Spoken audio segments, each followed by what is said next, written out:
안녕하세요. 노후. 이 단어만 들어도 좀 막막하고 불안한 마음이 드시나요? 아마 많은 분들이 그럴 텐데요. 오늘은 바로 이 거대한 불안이라는 숙제를 일본 사회가 어떻게 풀어나가고 있는지 그 아주 흥미로운 해법들을 담은 책 한 권을 같이 들여다보려고 합니다. 사실 나이가 들어간다는 게 건강은 괜찮을까, 돈은 충분할까, 외로워지진 않을까, 이런 걱정들에서 자유롭기 어렵잖아요. 오늘 우리가 함께 살펴볼 이 책이 바로 이런 우리 모두의 보편적인 불안을 아주 정면으로 파고들고 있습니다. 그런데 말이죠. 만약에 이 막막하기만 한 불안을 오히려 기회로 바꿀 수 있다면 어떨 것 같으세요? 이 책에서는요, 일본이 바로 그런 시도를 하고 있다고 말합니다. 노후의 불안을 성장의 발칸으로 또 새로운 연결의 기회로 만들어가고 있다는 건데요. 와, 정말 놀랍지 않나요? 도대체 어떤 방법들이길래 그게 가능할까요? 자, 지금부터 하나씩 자세히 들여다보겠습니다. 자, 첫 번째 주제는 바로 건강에 대한 불안입니다. 일본의 지역사회, 그러니까 커뮤니티가 이 건강 문제를 얼마나 새로운 방식으로 풀어내고 있는지 한번 같이 보시죠. 이 책이 가장 먼저 강조하는 핵심 전략은 바로 선제적 예방이에요. 그러니까 문제가 터지고 나서 수습하는 게 아니라 아예 문제가 생기기 전에 먼저 움직인다는 거죠. 그 대표적인 사례가 바로 여기 나오는 니시도쿄 시의 프레일 체크라는 시스템입니다. 그럼 이 시스템을 누가 운영할까요?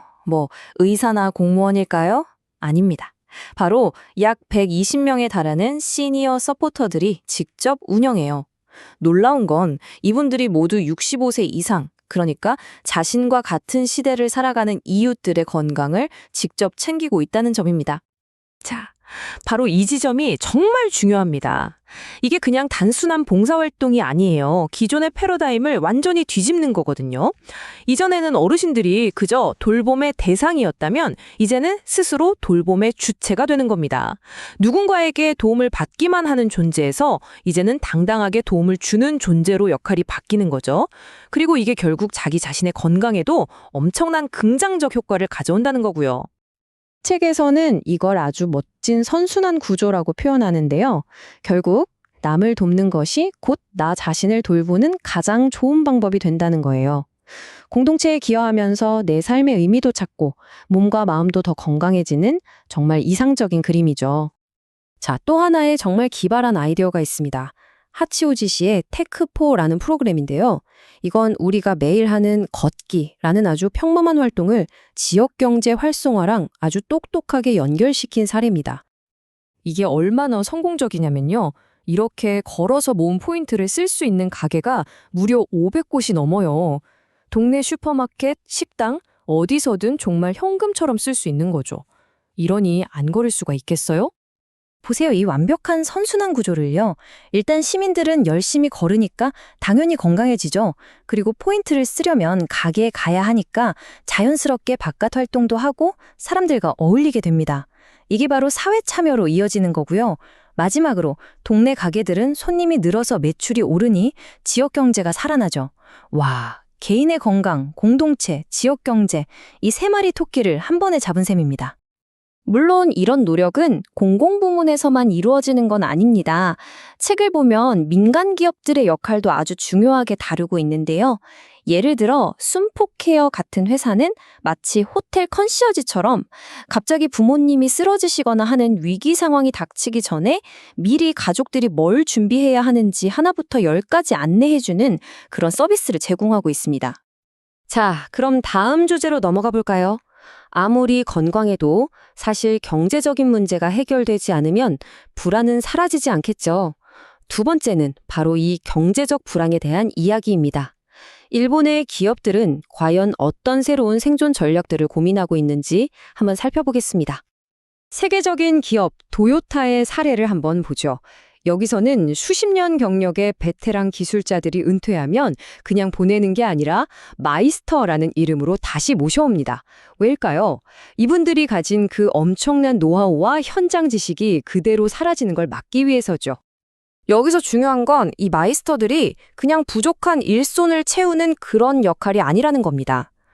이분들은요, 매뉴얼에는 절대 담을 수 없는 살아있는 지식, 즉 암묵지를 다음 세대에 전수하는 말하자면 회사의 살아있는 보물 같은 존재인 거죠. 도요타의 핵심 경쟁력이 바로 이분들을 통해 계속 이어지는 겁니다. 비슷한 사례로 일본의 생협 JCCU를 들 수 있는데요. 여기서는 고령의 직원들이 배송 업무를 맡아요. 근데 이게 그냥 물건만 배달하고 끝나는 게 아닙니다. 배달하면서 혼자 사시는 어르신들의 안부도 묻고 불편한 건 없는지 확인하는 일종의 움직이는 안전망 역할까지 하는 거죠. 일자리도 만들고 물류도 안정시키고 지역사회도 돌보는 그야말로 일석삼조의 효과를 내고 있습니다. 은퇴 후에 매달 들어오던 월급이 딱 끊기면 정말 막막하잖아요.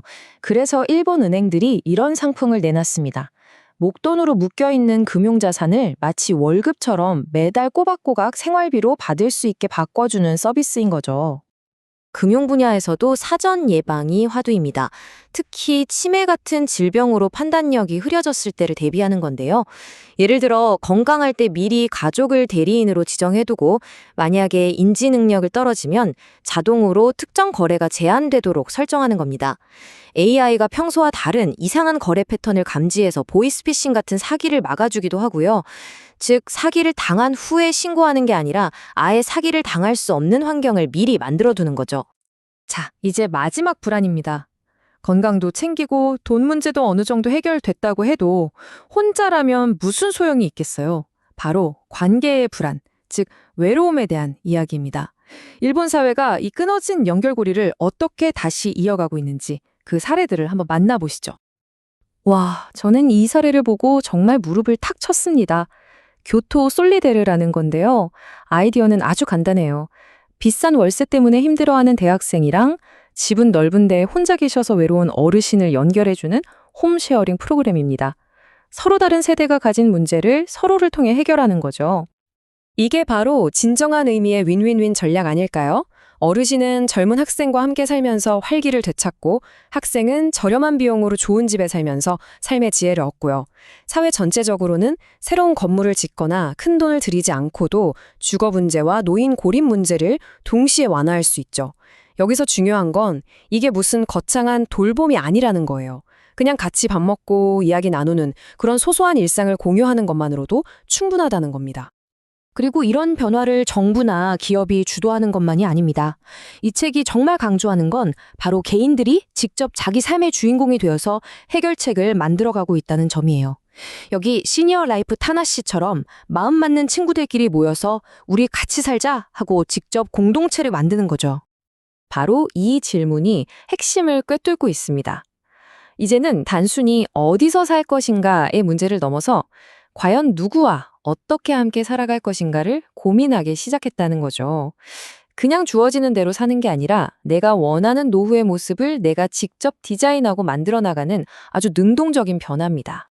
자, 오늘 이야기들을 한번 정리해 볼까요? 이 책이 보여주는 일본의 새로운 풍경은 크게 세 가지 축으로 움직이고 있습니다. 첫째, 지역사회가 중심이 되어 이웃이 이웃을 돌봅니다. 둘째, 기업들은 노년층을 위한 새로운 시장을 발견하고 비즈니스 기회를 만들고 있고요.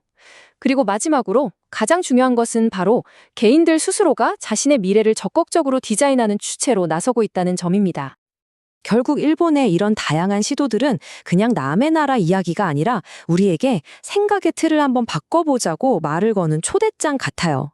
자, 오늘 이야기를 마무리하면서 여러분께 마지막 질문을 하나 던지고 싶습니다. 여러분은 어떤 노후를 스스로 디자인하고 싶으신가요?